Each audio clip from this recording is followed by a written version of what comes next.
You are listening to a True North Eager Beaver Media Podcast.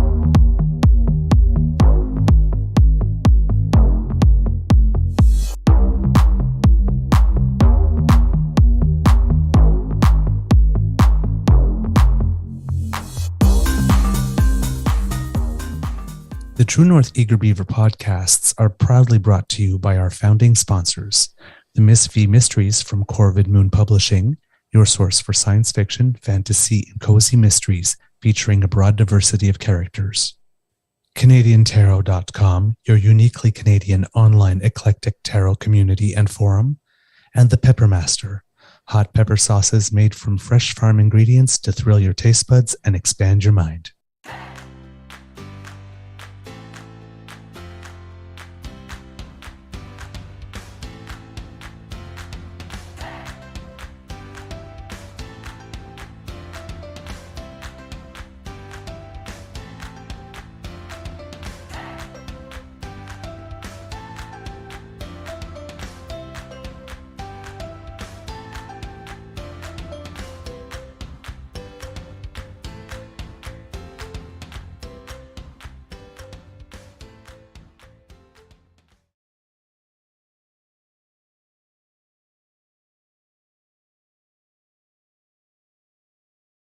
Good morning and hello, kids. Welcome to Season 3 and Episode 61 of the Daily Beaver Morning Show. We serve up a nice, hot, warm bowl of beaver grizzly goodness to get your day started off just right. I'm your host, the Eager Beaver, pronouns he, him, hey, Mr. Beaver, eh? And I am so very, very happy that you, dearest kids, have joined us today.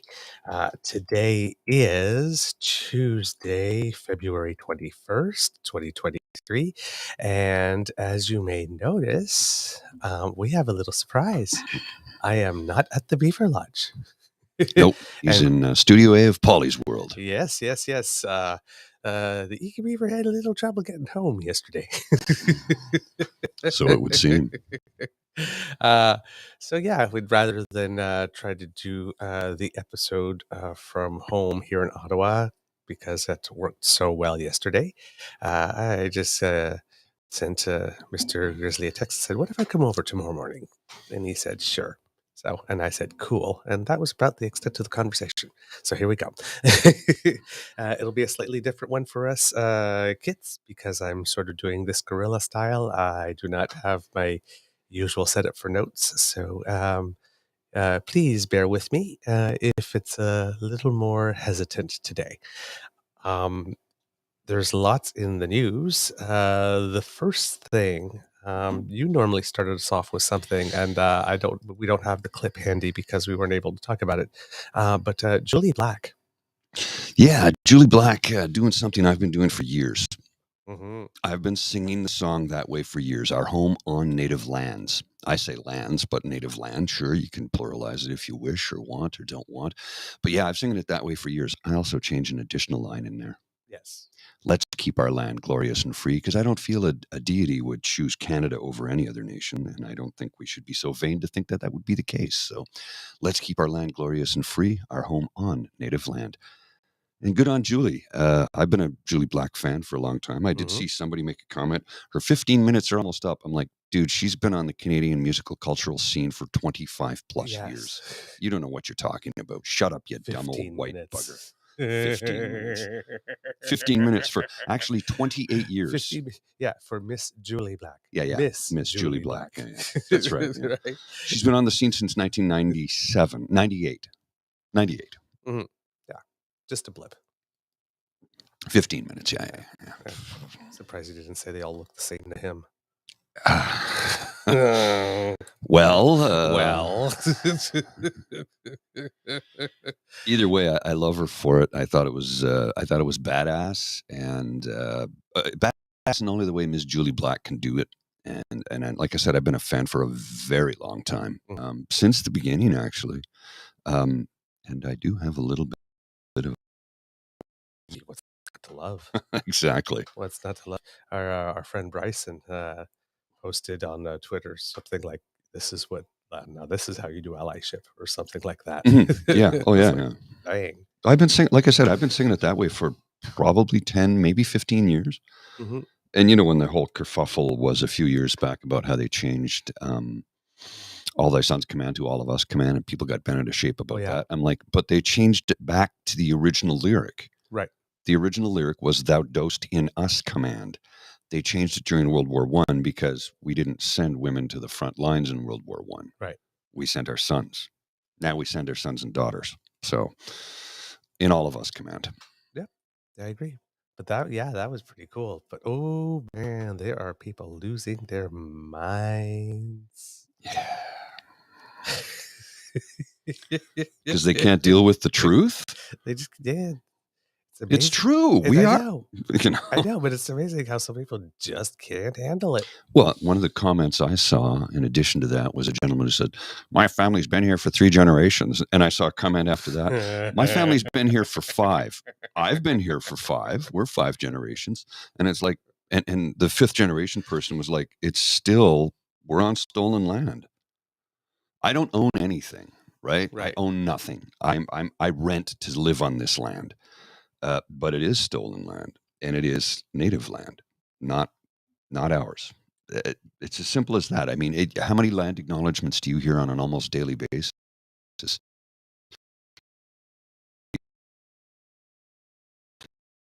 All the time. Right. Every meeting I attend, they have a land acknowledgement at the very beginning of it. So, you know, it is what it is. Yep. I'm just you open up your Twitter one morning and then it's like, oh, okay, so that happened. And I've been having a good time. Watch because I'm a curling freak and the Scotties is on. So, go ladies. I guess there's been some really, really good games so far and some pretty cool shots. So I'm pretty excited about that. Do you have anything to start us off with, Mr. Grizzly? Well, yeah, I have a comment to make. Okay. So Friday's show, that we posted, it was about 2 hours worth of content. It was pulled by the powers that be at YouTube because they say, and I'm going to read this. Let's see. Please. "Your content was removed to a violation of our community guidelines. Your channel will get a community guideline strike. You won't be able to do it. Okay, if it happens again. If you think we've made a mistake, you can appeal this decision." Apparently... I've never been on live television before. Apparently, we were pulled due to conspiracy theory. I'm like, but we don't do conspiracy theory. We do facts first. So I'm wondering who complained and what is the conspiracy? Because again, we don't do conspiracy. We do facts. So I am puzzled. Yep, I am as well. So we will appeal it because I don't understand what they're talking about. So I'm to say when I woke up the first thing this morning and saw that was I got to click on the email. I'm like, what? Mm-hmm. What? Huh? This doesn't make any sense. We don't do conspiracy. No. So I have no idea where it came like I said, from. we talked about it. We thought that maybe it could be content violation because we use somebody else's video feed or something like that. But yeah, there was something on that as well. But But no, because when we were talking about the trains. Yeah, maybe because we mentioned the name of the company that was, because the safety regulations were rolled back by the Trump administration, and the company that was, guilty of the train derailment. Mhm. I don't know. Guilty, is that the right word? Responsible for it. Responsible for it. Yeah, that's a better word. Yeah, responsible for the train derailment. Maybe somebody there got miffed. I don't know. I do know that we get targeted by RWNJs constantly. And I'll give you an example. Last night, my ASMR show, Mhm. which is zero politics. Right. Zero, like no politics whatsoever. Right. And matter of fact, I have said on that show multiple times, everyone is welcome. Right. Period. And I said, your religion, your politics do not matter. Here, this is a safe space where we can discuss mental health issues. Right. And everybody, no matter what your political strife or belief is, no matter what if you're a racist, raging racist, everybody has a mental health issue to deal with at some point in their life. Right. So I'm trying to create a space where you can come in, we can have a chat, and we can try and get better together. And hopefully, if you can help somebody get over a mental health issue, maybe they can see the light and understand that hatred is not good. But I don't discuss politics on the show. Well, somebody decided that they should put me on a what was the name of the list? Trudeau. Hang on, I'll pull up the list here. It made me chuckle because I'm like, oh yeah, that's cute. Yeah, it's like Trudeau turd lickers or something like this. Yeah. And I immediately block them because what they don't seem to understand is that you can, see, I blocked it, so I don't even show up on it. Yeah. When you block somebody who puts you on a list, it pulls you off the list. Pulls you off the list. Yeah. You have to like block them, unblock them, and block them again. Yeah, and then that's it. You're gone from the list. Yeah. Anyway, it was, I don't know, they're trying to say Trudeau turd lickers or something like this, and they were going on about how the show is not political at all. It's about mental health. Mm-hmm. So there's a lot of people out there just out to get you, period. I accept that fact. Whatever. Look, I figure it's a keyboard warrior with a very tiny wiener living in their mom's basement. That's the image that it conjures up in my head when somebody tries to harm you for doing good or trying to do good.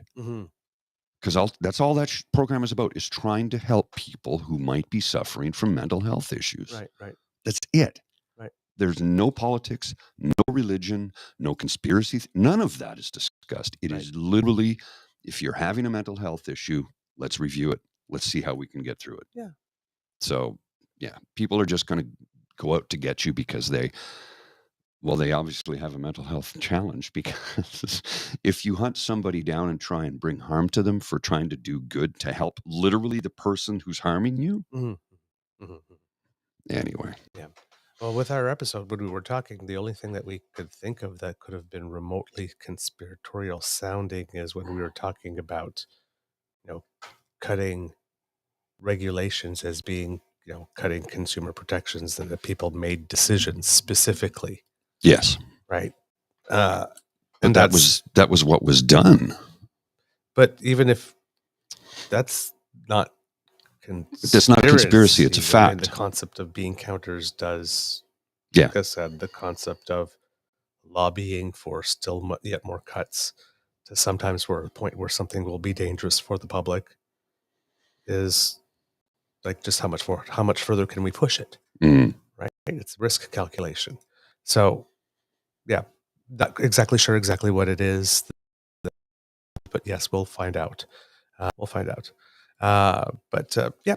So shall we get started? Yes, by all means. All right. The Rouleau report came out on Friday, and it took me everything not to talk about it on Saturday's podcast. And then I wanted to talk about it yesterday. Couldn't.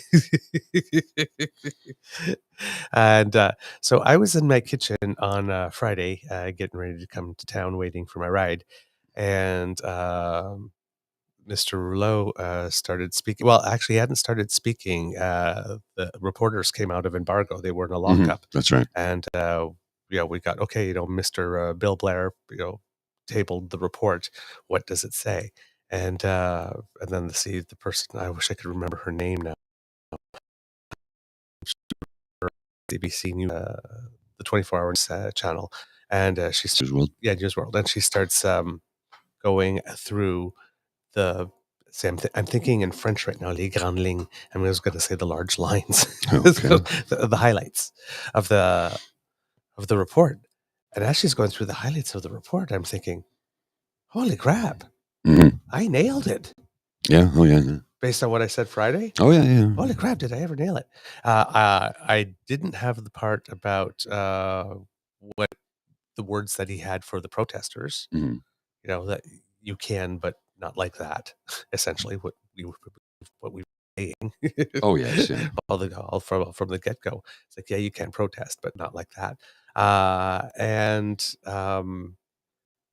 there was something else that I didn't mention that he had, and I can't remember it off the top of my head. But he did mention some stuff. I mean, most of the recommendations were on policing. I thought, I mean, when it came to talking about Doug Ford, he certainly. Oh, yeah. I He thought did that not. there might be something maybe sideways or diplomatically, but No, he tore right into him, and justifiably so. Boy, I'm kind of sad that there was no tearing into the Conservatives. Yeah, I'm kind of surprised at that too. And then, of course, we saw Skippy get all bent out of shape when they asked him a question. Yeah, we'll get to that. So, and then there was just all the things, right? About, yeah, I think he was calling it a series of cascading events. I called it a perfect storm of events. So he came out with his report, and it has 56 recommendations. And the report is actually out in 5 different volumes. And there are volumes for various things. There's the executive summary. The executive summary alone is 300 pages. Yeah, there's a lot. There's a lot to digest. There's a lot in there. And there's one volume dedicated to the 8,800 submissions that it received from the public, boiling that down. In the document, then there's other things, some legal stuff and things like that, and everything, description of how the commission went down and all of that kind of stuff. But yeah, the report was kind of good. And okay, I'm going to the cell phone right now where I have some notes taken down, and hopefully they will come up as I had hoped. Not working. Technology, isn't it great, why folks? Would it? Oh man, I love my life. So he really, how would I put it? He was balanced in the sense that there was something for everyone, right? Oh, there yeah. were things that he mentioned of the prime minister. There were things he mentioned. He basically said that the decision that he had made was something that other people could see differently. I thought he was kind there. Oh, I thought so too. Because I thought he was being very kind, and he didn't need to be, but he was. He could have extending a bit of an olive branch there. He could have tore into them, and he didn't. Yeah, because I mean, there really was no way or reason to that. And the prime minister, mentioning, him talking about that group, and he does, like, while he's saying he's putting that out there, he actually did say, while that was misinterpreted, right, by many people and taken out of context, you shouldn't have said that, right? Which, okay, it's sort of like Hillary Clinton's basket of deplorables, but it's probably not helpful. Right? Is it true? Is it kind? Is it helpful or useful? Probably not helpful or useful. So, but that's about all, really, that he had for the government. And he was even not as hard on Chief Slowly and the things. As maybe he should have been. Yeah. Well, he did point out the fact that there was stuff going on in the department that seemed to be against him and resistant to him. That was. I have some was inside information on that, actually, but I can't disclose it. But let's just say he's not off the mark. Yeah. Yeah, I have inside info, There's stuff but I that was cannot there disclose before. it. Yeah. And then this just became an opportunity for it. And then there's stuff about, the national intelligence, the thing I pointed out specifically in Mr. Slowly's testimony about there not being some coordination on intelligence. And he mentioned that too specifically. So that was kind of interesting. So here I have in my notes, this was my hot take at the time. That which the Rouleau report states happened is polar opposite of what Skippy said at the time was happening. It confirms the protest was unlawful, and this to the point, due in great part to a perfect storm of inexcusable institutional failures, of justifying the Emergencies Act. That is now a quasi-judicial finding that'll be allowable in court. So all the people that are still in court and fighting and, facing charges and that type of thing, this decision could now be used to, attempt to convict them. But in the court of public opinion, it means that when Skippy the Dishes delivered Timmy's, one could argue that he provided aid and comfort to an illegal protest, occupation, movement, or organization. No argument there. That picture of then interim leader Bergen dining and partisan statesman decision to opt for the let Justin wear the strategy, allegedly opposition act to stop an illegal protest, now becomes a salient question. Well, Because a judge has now said that it was illegal and illegal to the point of warranting an Emergencies Act. So why did our allegedly loyal opposition support and encourage that? well, remember when she was being interviewed by Evan Solomon and she said to Evan Solomon, well, no one was charged with sedition. And he was like gobsmacked. He was like, what? Like he couldn't believe she said that. I couldn't believe she said that. I can't believe she wasn't. Well, that's the other thing. She's a seditious, see you next Tuesday kind of gal. People really hate it when I say that, by the way. Well, you know what? I have British and Australian friends who drop the C-bomb all the time. I've never dropped it. Never on air. Not once, ever. I have in my life when I was a much younger man and foolish. But now I just say, see you next Tuesday. So there are going to be some questions if journalists decide that they want to pursue this rather than saying, okay, now this is old, let's move on because there's no big news here, right? Because the report basically says, again, that for all intents and purposes, things were done about as well as that they could be. Right. There are recommendations and all of that kind of stuff. But if journalists just want to move on, they're going to move on. But, by inference, it hasn't said it out loud. But yes, the current leader of the opposition that is trying to become the prime minister of this nation did provide aid and comfort to an illegal movement. And the interim leader did also provide that aid and comfort to that interim movement. And they did not act to defend Canadians in face of an illegal protest that required the Emergencies Act. And for Pierre Poliver in particular, because his riding is in this area, he basically threw the citizens where he lives to the wolves. Yeah. Now, these are inconvenient questions that should be put to them repeatedly. He'll make the argument that, well, my riding is Carleton, which is outside of the downtown core. It doesn't. It's Ottawa, dude. Matter. You threw the citizens to the wolves. Yes. So let's look at, I have a couple of clips from Mr. Rouleau. Let's look at the first one. Okay, just a second. I'll pull it up, and then I've got to go over here to do this. I got a lot of jumping around to do to make this work. There'll be no echo today, though, because we're on the same wave here. So, testified, providing his own account of the events in question. There was also unprecedented access to documents produced by dozens of different entities, including the federal government. Commission counsel were security cleared and able to review documents that were otherwise classified or protected by national security or other public interest privilege. For only the fourth time in Canadian history, cabinet confidence was waived over records containing the inputs that were before cabinet when it deliberated over the use of approximately 20,000 documents were disclosed to the parties who participated in the hearings, and approximately 9,000 were introduced.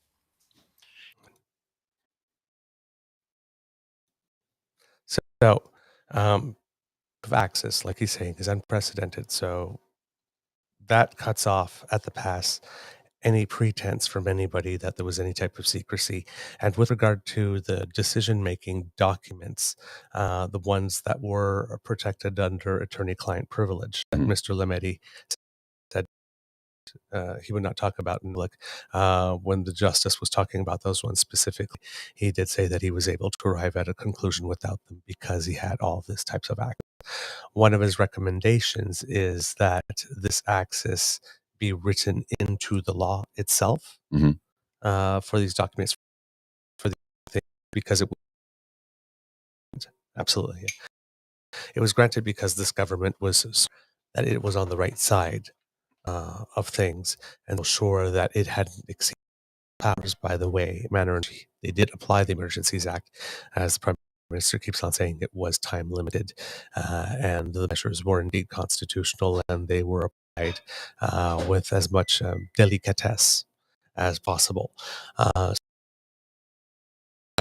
government had an interest in creating G20 style visuals that this movement or these type of organization could then milk for months and fundraise off of and help cast themselves as victims. So there were some very strategic decisions made in the application.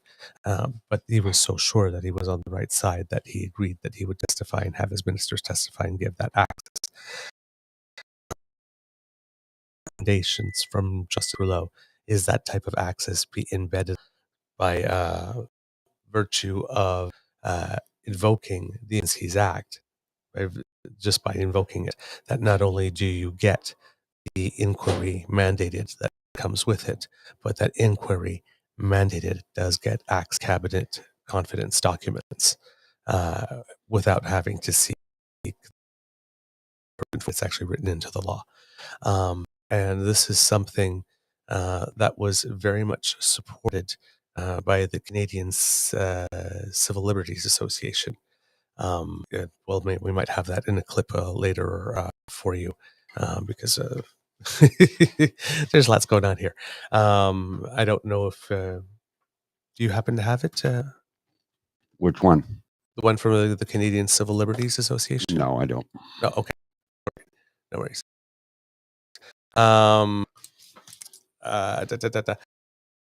Okay, let's move to Skippy. Do you happen to have his? I gotta find it. Hang on a second. Right here. Just give me a sec while I... Oh. So now we get to Skippy's response. Clip. I wanted to show how he walks in the room and how he gets it started, because this one didn't make the news. So we have this report, and he's coming to the press, and he's coming to talk to them. This is how it starts. Well, the video's gone haywire, so give me a second. Wow, that's a little weird. Yeah, the video went all squirrely. Give it a second here. While it loads, sometimes can be a little slow. Keep play. Okay, there we go. Even though it just started to play on its own. Weird how that works out sometimes. Here we go. All right.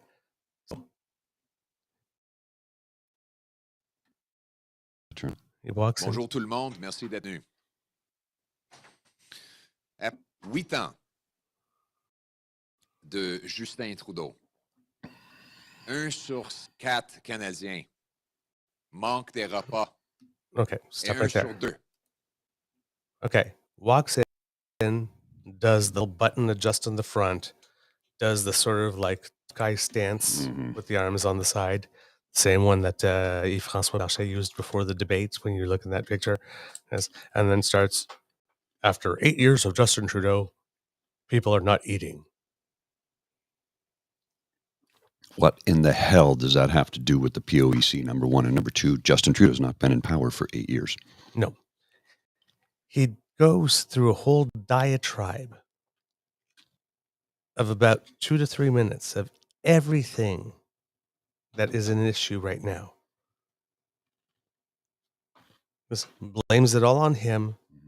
Yes, and then finally gets around to the fact, because Justin Trudeau said that one thing about that fringe group that Justice Rouleau, he himself, Nibble took out of context, but still probably shot. Because of that, he caused all of this. It's just beyond ridiculous. Right? Now, he did something that was very clever because we reported on it. There was one MP, Joel Lightbound, that also believed that Prime Minister's remarks were divisive. And he was a Liberal MP. So he actually took that and says, and like Joel Lightbound, a Liberal MP says, and then read it in. Clever, smooth, but he did it with such all the smarm, right? Again, the off repellent stuff that it just, it wasn't credible. And then he added Bill Morneau on top of that because Bill Morneau recently said as well, right? So but it was like in everything in the kitchen sink. I'm going to talk about housing. I'm going to talk about opioids. I'm going to talk about this. I'm going to mention that. I'm going to mention that. I'm going to throw the Joel Lightbound and the Bill Morneau and all of this because please, please, please, please, please don't ask me a question about my role in it. And the press... distract and avoid. So he did this in French and he did this in English. And the thing says it's about 22 minutes or 25 minutes. And he took about 13 minutes doing that. And then he basically took 4 questions. The first question, it was somebody that decided to ask him about the China thing.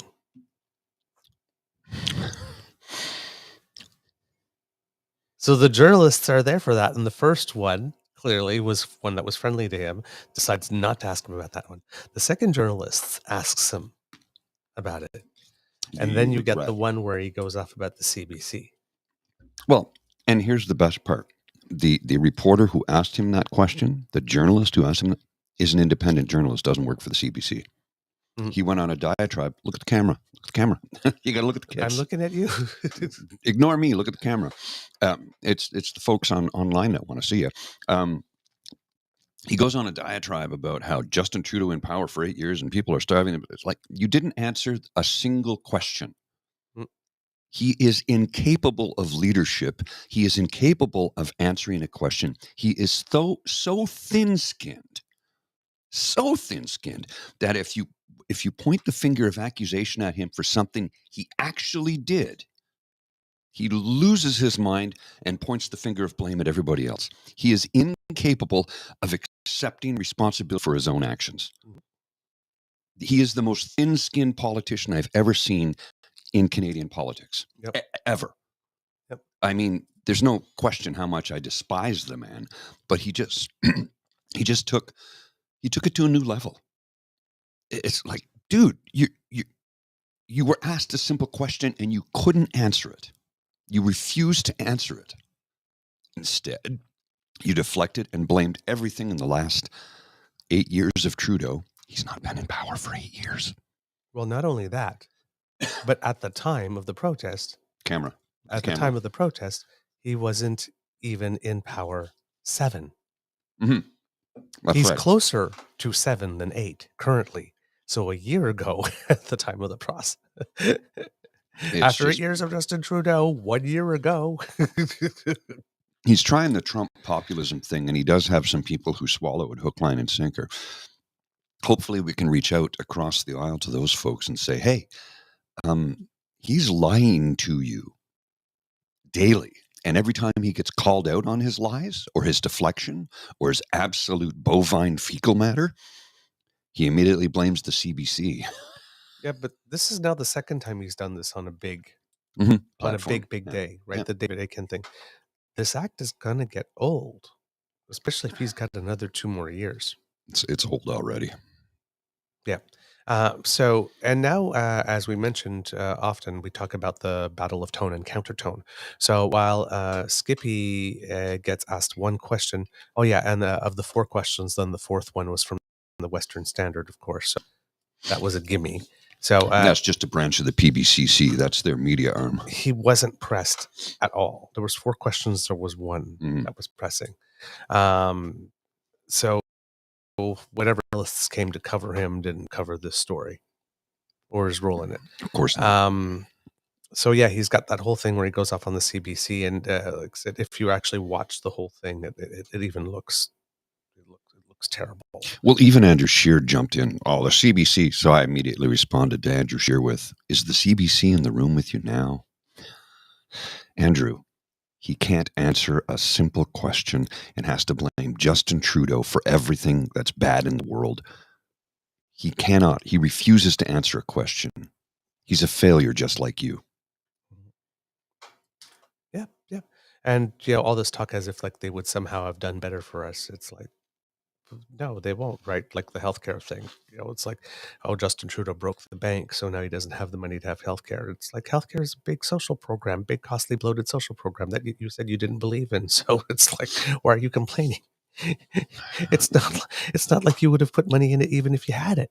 We got to design a logo, and we'll let's design a logo. If DeCosta's watching or Pete, maybe Pete can help us design a logo where his name, Pierre Poliver, we put it Pierre and then Poliver, and the P's are flip flops because the guy flip flops so much. Oh man, I tell you. But in the battle of tone versus countertone, so while you have him walking up to the mic and lifting his head up and doing his smarmy thing, Mhm. the prime minister was asked specifically in his presser if he had regretted saying those words, Mhm. and he showed humility. Yeah, he did. Yeah. Yep. And like I said, I had clips of all these things lined up, kids, but because I'm not at home, wasn't able to prepare them beforehand. I can't show them to you, but maybe we'll do that in another. We'll do a sort of recap type show at some point and Mhm. be able to put that in there for you. But yes, he did show the humility. He said he did regret. He did make the point. He did take the time to make the point that yes, there is a specific group, Yeah. and that he is talking about that. But yes, he probably should have had considered that not everybody there at that moment was there. And again, the prime minister is being very generous because the people that were still there at the time that he had to invoke the Emergencies Act, because while it may be possible that there were some there that were there for valid, legitimate, honest reasons or whatever, Mhm. they still did not know better than to leave after the Confederate flags and the swastikas showed up. Yeah. And after there was an injunction, and after they had received warnings, Multiple and after warnings. they had. So, Well, it's also again, but you know what? It's that thing, right? Like in a relationship, sometimes you take responsibility for a little more than it was just yours in order to try to smooth things over. So let's also he's remember being the though. bigger man here. Let's also remember though, how many conservatives took part in the Public Order Emergency Commission? Donuts. Un gros zéro. Nobody, not a single one. That surprises me. The prime minister took part in this. No, not a single conservative. Matter of fact, Doug Ford, who was subpoenaed, used parliamentary powers to not show up. Privileges, yep. Parliamentary privileges, Yep. thank you, to not show up and testify. Well, guess what, Doug? You don't show up to defend yourself. We get to paint you with the brush of conspiracy. Charged in absentia, as you can say. Yeah. But the thing, and I mean, I get it. We talked about it on the show. I get it. Was an inquiry into the decision, and the decision was made by the government. So therefore, only the government, right, members of the government are being called to testify. But considering that the Conservatives had a stated strategy, outright stated strategy of let the Prime Minister wear it, let's not do anything. That's not a secret. We know this. And we're seen cavorting and providing it. I'm very, very surprised that not one of them was called to testify at all. Yeah. Why wasn't Candice Bergen there? She should have been. Yeah. And She was the one who wrote the email. And well, I mean, they're not mentioned. I mean, maybe they are. I didn't read all of it like this, Yeah. but none of them come out in the highlights. It should be there. She was the one who wrote an email, said, let's make this the Prime Minister's problem. Oh, what a good Canadian who wants to hold the country together during a time of crisis. Seditionist a little bit, maybe, you think? I don't care who gets hurt so long as I get mine. basically, is what it boils down to. Yeah. Terrible. Yep. Citizens, what it basically boils down is that citizens were taken hostage and there was one party that did not care. And not only did they not care, they tried to gain advantage from it. Financial, in terms of fundraising, and political. They were willing to sacrifice the country. They were willing to sacrifice the residents of Ottawa, hoping that, there would be enough arrows that would land into the Prime Minister that he would bleed out. They don't care. They want power at any cost. They will harm anyone who gets in their way. They will use anyone to their advantage. And when they're done with them, they will toss you aside. We've already seen Skippy do that with his Diagolon buddies that he marched with last summer. Yep. The moment they said something that he disagreed with, he tossed them all aside and he had one of them arrested. And you'll notice that in his whole presser, because we didn't play it, but in his whole presser, he did not say one word about them. No. In support, in praise, nothing. No, they don't exist. He used them for what he needed them for, and now he's tossed them aside, and they no longer exist to him. Mm-hmm. Just like I've said from time and time again, the city of Ottawa was abandoned by Doug Ford because Centertown, which was the one under occupation where I live, is mostly working class and poor. And we don't vote Conservative. Consecutively, we've elected as MPs or MPPs either Liberal or NDP. I cannot tell you the last time Conservative won in this riding either federally or provincially. Mm-hmm. Not in the last 50 years. Yep. We don't vote Conservative in this riding. And again, we're working class and poor. So he didn't give a shit. Didn't care one bit. Threw us to the wolves and let us fend for ourselves. And it came out in the wash. We all know about it. Yep. Justice Rouleau pinpointed him, pointed out his dereliction of duty. Yep. Disgusting. Now, will there be And a somehow that consequence? guy got reelected. Yeah.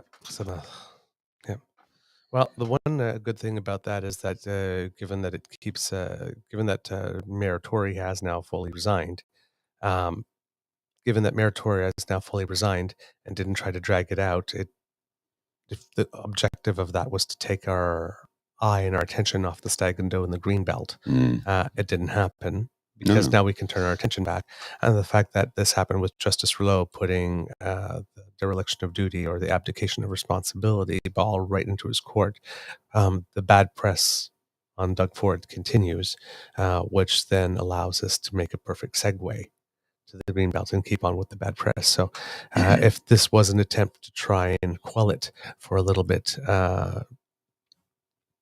it doesn't work, and the Justice Rouleau just brings the negative spotlight back on him. So, which allows us to say, okay, and now can we get back to talking about the Stag and Doe with the Greenbelt, please? Yeah, that's next. Sorry, excuse me. So there'll be more to come, and hopefully we'll be able to get those clips for you and something with a little more organization, talking about some of the recommendations specifically in a future show for you kids. But I believe we have a show, Mr. Grizzly. We do indeed, sir. All right, kids, that's the end of this episode of the Daily Beaver. We hope you enjoyed listening to this because we very much enjoyed making this for you, because democracy is something that you do. If you have the moment and if you have the ability, please support our brothers and sisters in Syria and in Turkey, affected by the earthquake. And not only the earthquake, but they got hit with two more yesterday, a 6.4, and then followed with another 5.8. There are over 47,000 people who have lost their lives, over 40,000 in Turkey, over 6,000 in Syria. There are at least 1 million homeless. It's a big deal. It's a big deal. So if you can help, please do. It would be appreciated. If you would like to subscribe, you could do that via our pod page, podpage.com/the-true-north Eager Beaver, with a hyphen between each one of those words. And once we have something fresh off the bandwidth, we'll come straight to you.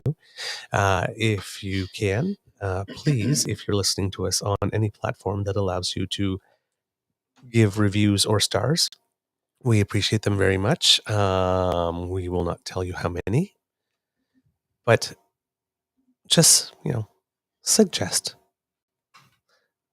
There's a certain number that we like. If you would like to support us because you love what we do and you want to encourage us to do more, you can make your way to our tip jar. If you just give a little, you take your phone and you scan the little QR code here if you're watching. That'll bring you to our coffee page. And if you are listening, it is ko-fi.com, ko-fi for coffee, /Eager Beaver, all in one word and lowercase letters. So ko-fi.com/Eager Beaver. And that way you buy a cup of coffee for Miss Grizzly, or you can buy a mug of hot chocolate for yours truly here. And of course, if you like value for money, we have that cool, crisp, fresh Eager Beaver merch that you love and want. We have Miss Grizzly Civics tees and Eager Beaver tees in different designs, sizes small to 3XL, something for literally everybody. So show the world that you are an informed and engaged citizen and increase your romantic energy by 18.4% because February's not over. There's still time for love. All right, Mr. Grizzly, do you happen to have any words of wisdom for the kids? Winter's not over, so don't put away all your winter clothes yet. We just got through full spring. It's about to get chilly out again. I guess the polar vortex is on its way back, so try and bundle up because otherwise you're going to find yourself feeling not great. Mm-hmm. We have a proverb in French that goes, en avril, ne te découvre d'un fil, en mai, fais ce qui te plaît, which literally translated is in April, don't remove a thread, in May, do as you please, and we're only still February. That's right. Kids, please take time to be kind to and gentle with yourself, and we'll see you tomorrow. Bye.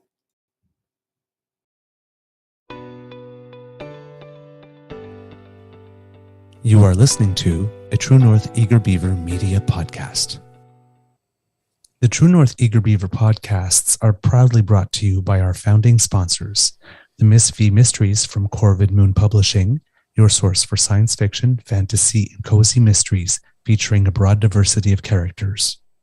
CanadianTarot.com, your uniquely Canadian online eclectic tarot community and forum, and The Peppermaster, hot pepper sauces made from fresh farm ingredients to thrill your taste buds and expand your mind.